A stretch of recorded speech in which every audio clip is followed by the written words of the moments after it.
Olá! Ora, cá estou eu mais uma vez para vos falar sobre a vida e a obra de um autor galardoado com o Prémio Nobel de Literatura. O meu nome é Sebastião Barata e hoje vou falar-vos de Svetlana Alexievich, que é uma escritora e jornalista bielorrussa, embora nascida na Ucrânia, em 1948, que foi galardoada com o Prémio Nobel de Literatura de 2015 e que criou um novo género literário de não-ficção designado por romances de vozes. Svetlana Alexandrovna Alexievich nasceu em Stanislav, hoje chamada Ivano-Frankivsk, que fica na altura a República Socialista Soviética da Ucrânia, e hoje a Ucrânia independente, a 31 de maio de 1948, onde o seu pai prestava o serviço militar. O pai era bielorrusso e a mãe era ucraniana, pelo que a família regressou à Bielorrússia quando o pai foi desmobilizado. Tendo a escritora então crescido lá, na Bielorrússia, numa aldeia onde os seus pais eram professores e que também já o seu avô era professor lá, portanto, em aquelas escolas rurais, como aos pais. Ela estudou jornalismo na Universidade de Minsk entre os anos de 1967 e 1972 e depois de completar o curso, mudou-se para Bereza, que ficava no Voblast de Brest.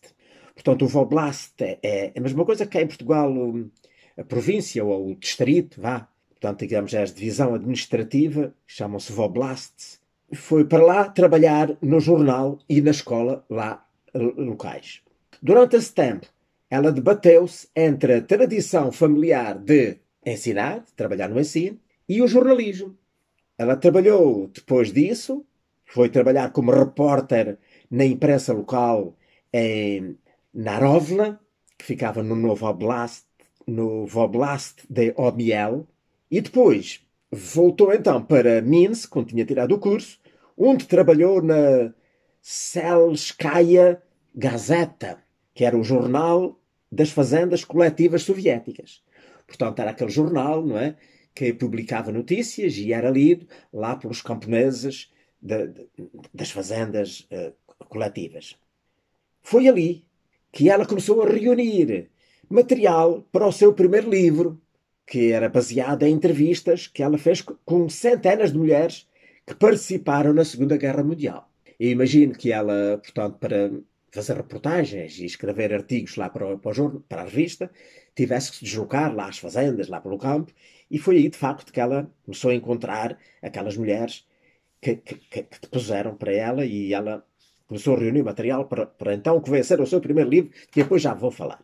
Ora então, desde os seus tempos de escola, ela já tinha escrito alguma poesia e também artigos lá para a imprensa escolar. O sonho dela era ser jornalista. Depois disso, ela foi então, depois daquilo que já falei, foi também ainda jornalista numa revista, ou numa outra revista literária, que era a Neman, que era lá em Minsk, para a qual ela escreveu ensaios, contos e reportagens. O escritor bielorrusso Ales Adamovich inclinou-a então definitivamente para a literatura e para o género literário que viria a ser o género que ela adotou. Porque também ele já começava a escrever no novo género de escrita, aquele chamava vários nomes, ou, por exemplo, chamava-lhes novela coletiva ou novela oratório, outras vezes chamava-lhe novela evidência. Também lhe chamava por vezes gente dançando com lobos, ou então o coro épico e outras fórmulas que ele inventava para tentar descrever este género novo. Ela, de facto, inspirou-se na escrita desse escritor e começou a escrever os seus textos, que são, portanto, um género de literatura que fica assim a meio caminho entre o jornalismo e, de facto, a escrita, a literatura. Portanto, ela usa uma técnica de colagem em que justapõe testemunhos individuais com os quais ela então consegue escrever aproximando-se mais à substância humana dos acontecimentos. Ela usou este estilo pela primeira vez nesse tal livro que ela começou a escrever, né, quando trabalhava lá na tal Zelskaya Gazeta, e que esse livro veio então a ser publicado depois no ano de 1985 e que teve o título de A Guerra Não Tem Rosto de Mulher, em português. Está traduzido, portanto, em Portugal com este nome. Em que ela, portanto, a partir lá de uma série de entrevistas, aborda o tema das mulheres russas que participaram na Segunda Guerra Mundial. Toda a sua obra é, então, uma crónica pessoal da história de mulheres e de homens soviéticos e pós-soviéticos a quem ela entrevistou para as suas narrativas durante, portanto, os momentos mais dramáticos da história do seu país, como, por exemplo, durante a Segunda Guerra Mundial, durante a Guerra do Afeganistão, depois, quando foi na altura da queda da União Soviética, quando aconteceu o desastre da central nuclear de Chernobyl. Tudo isso está espelhado nas suas obras, que depois eu já vou falar mais ou menos um bocadinho de cada livro. Ora, por causa então dessa sua obra, que é, portanto, bastante uma crítica, toda ela crítica ao regime, a Alexievich teve que abandonar a Bielorrússia no ano de 2000 e viveu então no estrangeiro vários anos. Viveu na Itália, viveu em França, esteve, portanto, a viver em Paris, depois na Alemanha, que viveu em Berlim, viveu na Suécia, mais provavelmente em Gotemburgo, e outros lugares. E no ano então, de 2011, ela voltou então para a Bielorrússia e para Minsk, e lá vive, ainda hoje lá vive.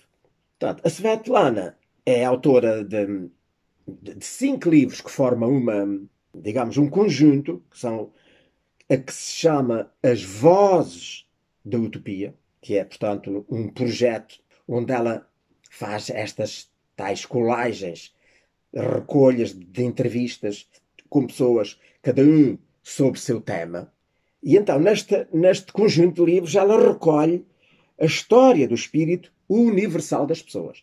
Não é só do povo soviético. É mais ou menos de todo o género humano, da maneira de ser das pessoas. Deste projeto fazem então parte os 5 livros seguintes. Aquele de que já falei, que A Guerra Não Tem Rosto de Mulher, que foi o primeiro, que saiu em 1985. Depois, o seguinte foi As Últimas Testemunhas, que saiu no ano de 1985 também. Depois foi Os Rapazes de Zinco, que saiu no ano de 1991. Depois As Vozes de Chernobyl, em 1997. E O Fim do Homem Soviético, que saiu em 2012. Portanto, a Svetlana recorreu sempre ao mesmo método para estes seus livros, digamos, documentais, entrevistando durante muitos anos. Ela foi entrevistando pessoas com experiências muito dramáticas, que ela foi registando. Por exemplo, As Vozes de Chernobyl demorou-lhe 10 anos a escrever. E reúne, portanto, entrevistas com as testemunhas da maior catástrofe nuclear da história. O presidente lá da Bielorrússia, o Alexander Lukashenko, que está lá no poder desde 1994 e que é todo pró-Rússia, procura fazer esquecer que este desastre de Chernobyl alguma vez existiu. Portanto, por isso, ele proibiu este livro de ser publicado e de circular lá na Bielorrússia. Ainda hoje, esse livro lá não existe. O governo procura não deixar o povo informar sobre o que aconteceu. A Bielorrússia, que foi um dos países mais afetados pela radioatividade, porque dado que a central é mesmo ali junto à fronteira, embora situada na Ucrânia, junto à fronteira da Bielorrússia. Cerca disso, a Svetlana disse a certa altura: vivemos sob uma ditadura. Há opositores na prisão. A sociedade tem medo. As pessoas não se interessam pela política. É um momento difícil, um período difícil o que estamos a atravessar. Disse ela em 2013, na altura em que foi publicado o último livro deste conjunto. Numa outra entrevista, que faz parte de uma coletânea de trabalhos seus que foi publicada em França, ela escreveu o seguinte: acerca dos seus textos, diz: não estou a tentar produzir um documento, mas a esculpir a imagem de uma época. É por isso que levo 7 a 10 anos para escrever cada livro.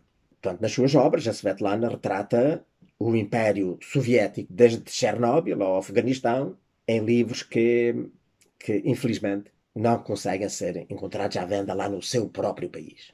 E depois comenta: nestes livros, eu não sou jornalista, não permaneço ao nível da informação, mas exploro a vida das pessoas, a sua compreensão da vida. Também não faço o trabalho de um historiador, porque tudo começa, para mim, no momento de término da tarefa do historiador. Portanto, ela pergunta-se: o que é que se passaria na cabeça das pessoas depois da Batalha de Stalingrado, por exemplo? Ou depois da explosão de Chernobyl? Quais seriam os sentimentos das pessoas? E é isso que ela vai procurar e que ela depois descreve nos seus livros. Portanto, dizia ela, eu não escrevo a história dos factos, mas sim a história das almas. Ainda a propósito do primeiro, daquela A Guerra Não Tem Rosto de Mulher, ela diz que o livro teve que esperar pela perestroika, a reforma que o Gorbachev, o Mikhail Gorbachev, aplicou lá ao regime, não é? Portanto, o livro teve que esperar para ser publicado, esteve escrito vários anos, até que finalmente a perestroika permitiu que ele fosse editado, lá na Rússia. E a propósito disso, ela afirmou: tudo o que sabíamos da guerra foi contado pelos homens, porque as mulheres que suportaram este mundo absolutamente masculino não defenderam a sua história, as suas palavras e os seus sentimentos. De facto, foi isso que ela procurou fazer. Dar voz às mulheres. E então, com esta obra, a primeira deste conjunto, ela, de facto, ganhou uma grande fama, não só lá na União Soviética, mas também no exterior, na maior parte dos outros países do mundo. Outra coisa que ela lamenta muito é a visão do Homo soviéticos, que é um povo incapaz de ser livre. O povo soviético, infelizmente, tem sido vítima, eu diria quase de escravidão, portanto, de opressão ao longo de vários séculos, muitos séculos, sobre os vários regimes que foram por lá passando. E é um povo que está totalmente amordaçado, que já não é capaz de ser livre, de falar pela sua própria cabeça, pelo seu pensamento. E então, aquele livro, que foi o quinto desta série, que se chama O Fim do Homem Soviético, é um retrato sem concessões, isto é palavras dela, é um retrato sem concessões, mas compassivo, do Homo Soviéticos, que saiu mais de 20 anos depois da implosão do Império da União Soviética. Diz ela: conheço bem aquele homem vermelho. Sou eu, as pessoas que me cercam, os meus pais. Mais tarde ela viria a completar esta afirmação. Diz: este não desapareceu. Portanto, este Homo Soviéticos não desapareceu. E o adeus será muito, muito demorado. Portanto, este último livro mereceu-lhe, no ano de 2013, o prémio Médicis de Ensaio, que é, portanto, um prémio que é francês, que é atribuído em França.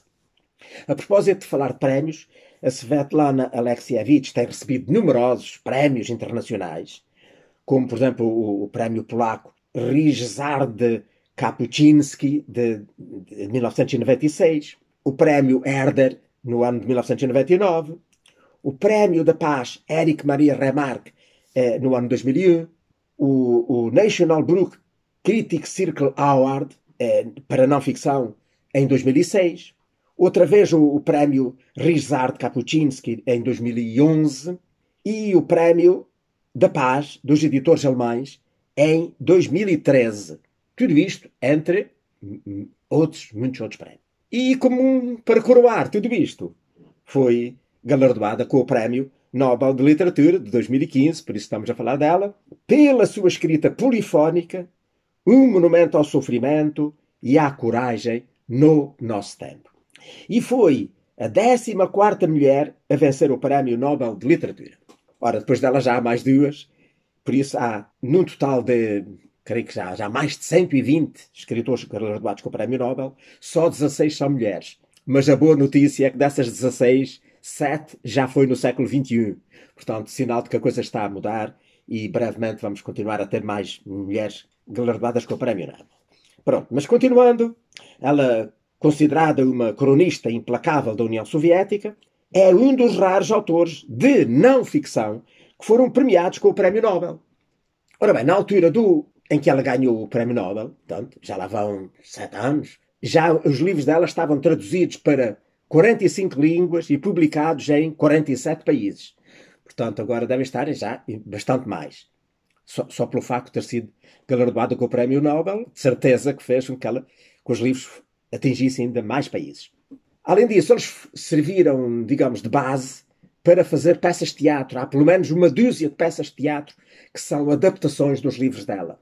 Também há mais de 20 documentários que foram filmados com guiões escritos, a maior parte deles por ela própria, baseados, portanto, neste género, nestes seus livros, nos temas que ela desenvolvia nestes livros.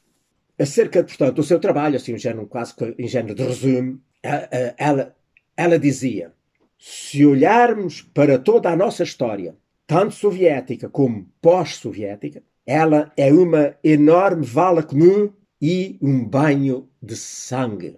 Um eterno diálogo entre executores e vítimas. As malditas perguntas russas. O que deve ser feito? E quem é o culpado? Portanto, perguntas sem resposta. A Revolução, os gulags, a Segunda Guerra Mundial, a Guerra do Afeganistão, que foi escondida do povo, a queda do grande império, da grande, gigantesca terra socialista, a utopia terrestre e agora um desafio de dimensões cósmicas, que foi o Chernobyl. Este é um desafio para todas as coisas vivas na Terra. Esta é a nossa história. E este é o tema dos meus livros, este é o meu caminho, os meus círculos do inferno, de homem para homem.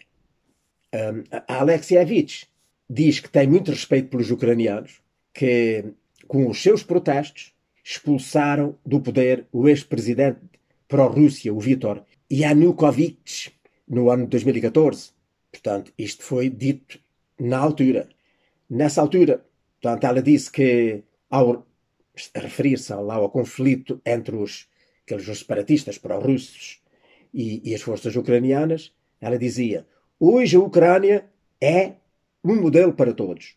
O seu desejo de romper por completo com o passado é digno de respeito. E depois acrescentou: penso que o Império ainda não desapareceu.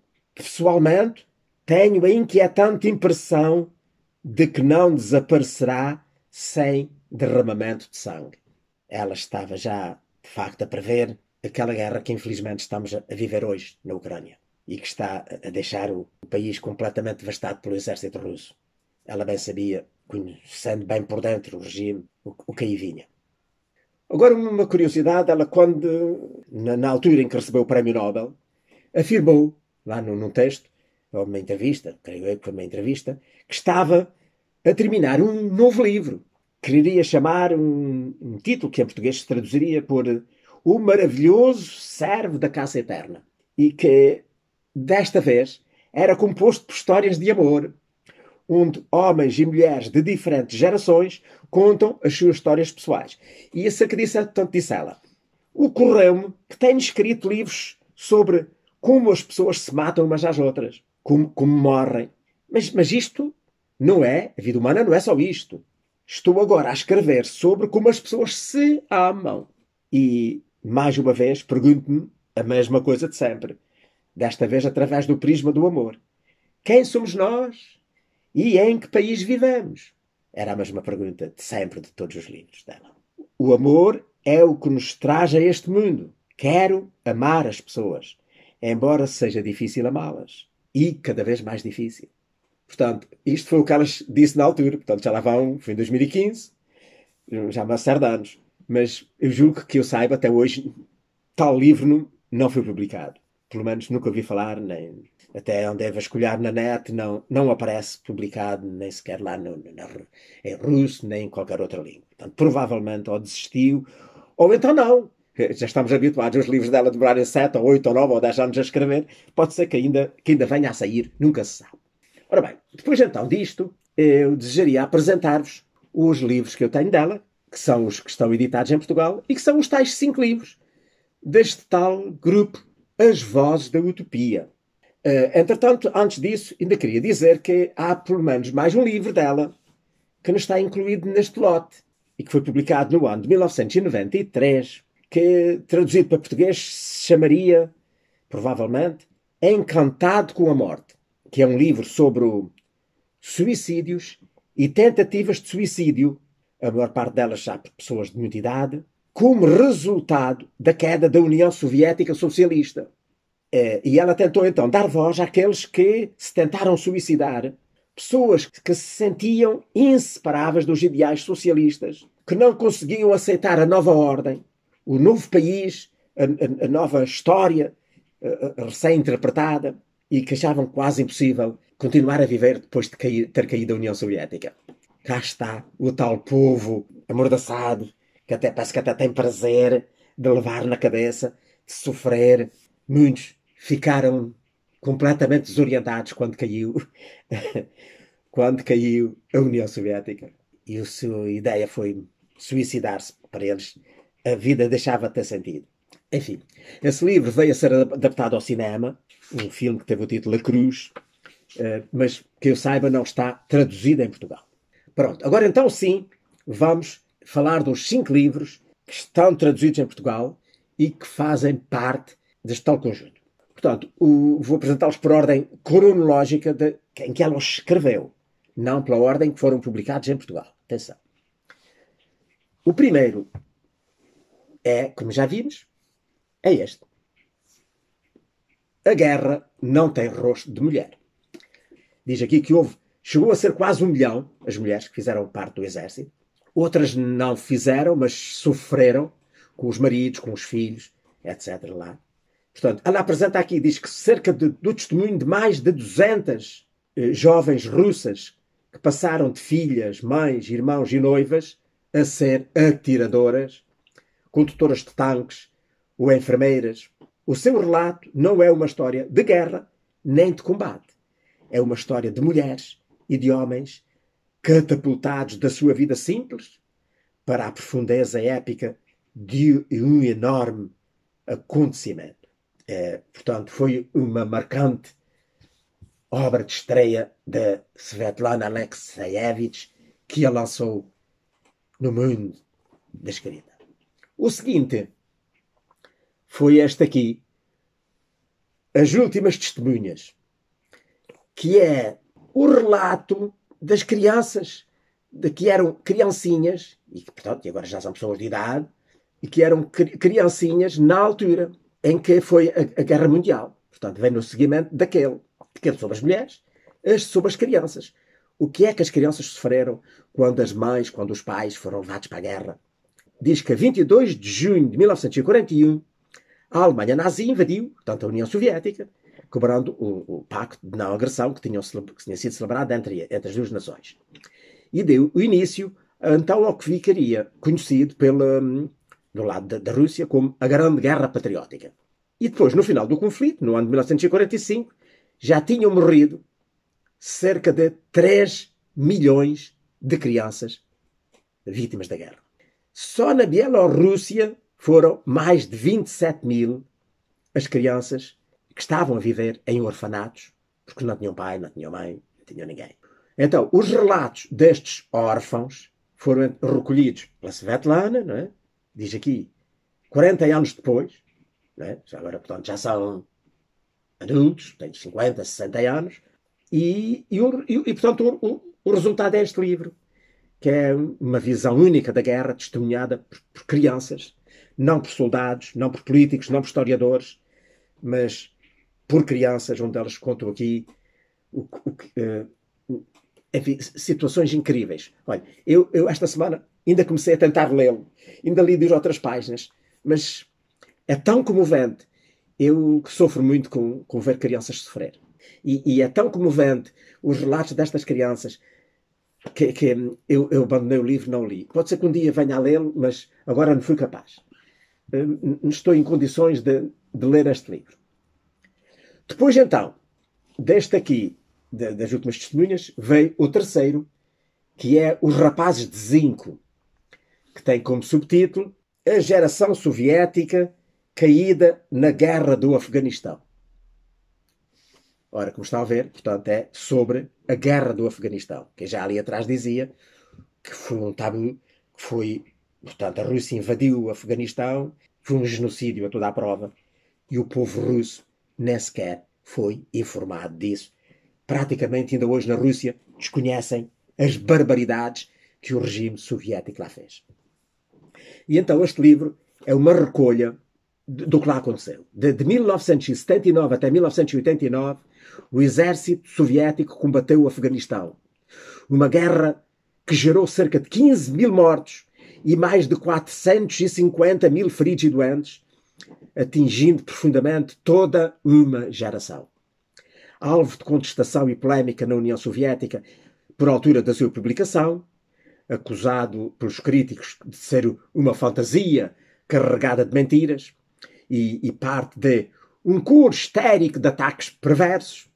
Portanto, este livro, Rapazes de Zinco, oferece um testemunho sentido e afetuoso dos soldados, das enfermeiras, das mães, filhos e filhas que viveram esta guerra e os seus efeitos devastadores. Nestas páginas revela-se uma história de brutalidade e de mentira próxima da experiência norte-americana no Vietnã, semelhante à do Vietnã.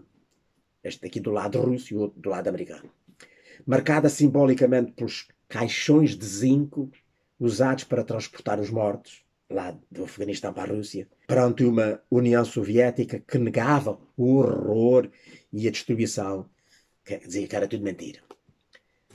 Portanto, e que a Svetlana, com transcrever aqui entrevistas reais de pessoas verdadeiras, autênticas, que sofreram aquela guerra, é incontestável e não pode ser escondida nem esquecida. Então, depois vemos o quarto, que portanto, o tal sobre Chernobyl, que é Vozes de Chernobyl, História de um Desastre Nuclear. Portanto, este não é preciso falar muito dele, porque toda a gente ainda conhece a história, foi há relativamente poucos anos. Diz que foi no dia 26 de abril de 1986, o Chernobyl foi palco do maior desastre nuclear de sempre. As autoridades soviéticas esconderam a gravidade dos factos da população e da comunidade internacional e tentaram controlar os danos, enviando milhares de homens mal equipados e impreparados para o vórtice radioativo em que se transformara a região. O acidente acabou por contaminar quase 3/4 da Europa. Portanto, numa prosa pungente e desarmante, a Svetlana Alexievich dá voz a centenas de pessoas que viveram a tragédia. Desde cidadãos comuns a bombeiros e médicos que sentiram na pele as violentas consequências do desastre, até às forças do regime soviético que tentaram esconder o ocorrido. Ora, eu li este livro na altura em que ele saiu cá em Portugal, já há vários anos. Já não me lembro assim de muitos pormenores, mas há muitas coisas que nunca me esqueceram. Nomeadamente, lá os trabalhadores da Central, que depois do que aconteceu foram praticamente lá fechados, enclausurados lá dentro e obrigados a tentar esconder, a tentar abafar os reatores que tinham explodido, abafar aquilo, a tentar cobri-los de areia, mas eram absolutamente impotentes. E então o que é que fizeram? Mandaram para lá centenas ou milhares, penso que calhar milhares, de soldados que também não sabiam ao que iam e que foram atirados, digamos assim, para dentro, para o meio da radiação e que foram então para lá transportar terra e areia, não sei quantos, para cobrir aquilo e então tentar abafar. Mas essas pessoas que depois aqui foram entrevistadas para a Svetlana, agora muitos anos depois, a contar que vivem com, a maior parte delas com cancros de todas as espécies, outras que têm familiares que morreram com os cancros, e depois muitas vezes as pessoas que foram para lá trabalhar como médicos, enfermeiras, etc, etc, que levaram até as famílias, ficaram a residir ali em localidades relativamente próximas, sem saber ao que se estavam a expor, porque o governo escondeu tudo. É um escândalo contra a humanidade, o que está aqui denunciado neste livro. que vale a pena ler. E então, temos o quinto livro deste conjunto, e que por acaso até foi o primeiro a ser publicado em Portugal, que é O Fim do Homem Soviético. Que este aqui diz Um Tempo de Desencanto. Este foi publicado pela Porta Editora, portanto ele saiu em 2013, né, como já vimos ali, e foi publicado cá logo 2 anos depois, creio eu. Foi o primeiro livro dela publicado em Portugal, que foi portanto pela Porta Editora. E todos os outros foram depois publicados em 1916-17 pela Elsinor. A Elsinor, que é, portanto, uma chancela do grupo, que era o grupo 2020, que agora já se integrou na Penguin, no grupo do Penguin Random House Portugal. E publicou, portanto, a restante obra da Svetlana. E então, vamos voltando então ao Fim do Homem Soviético. Diz que, envolvidas mais de 2 décadas sobre a desagregação da URSS, permitiu aos russos descobrir o mundo e ao mundo descobrir os russos. Até aí, ninguém sabia bem a desgraça que era o regime soviético. No Ocidente começou-se então a descobrir o que se lá passava. Portanto, a desagregação da URSS. E após um breve período de enamoramento, o final feliz tão aguardado pela história mundial tem vindo a ser sucessivamente adiado. O mundo parece voltar ao tempo da Guerra Fria. Enquanto no Ocidente ainda se recorda a era Gorbachev com alguma simpatia, na Rússia há quem procure esquecer este período e o designe por a catástrofe russa. E desde então emergiu uma nova geração de russos que anseia pela grandiosidade de outrora, ao mesmo tempo que exalta Stalin como um grande homem. Todos sabemos quem está a conduzir esse grupo. Tem o nome Putin.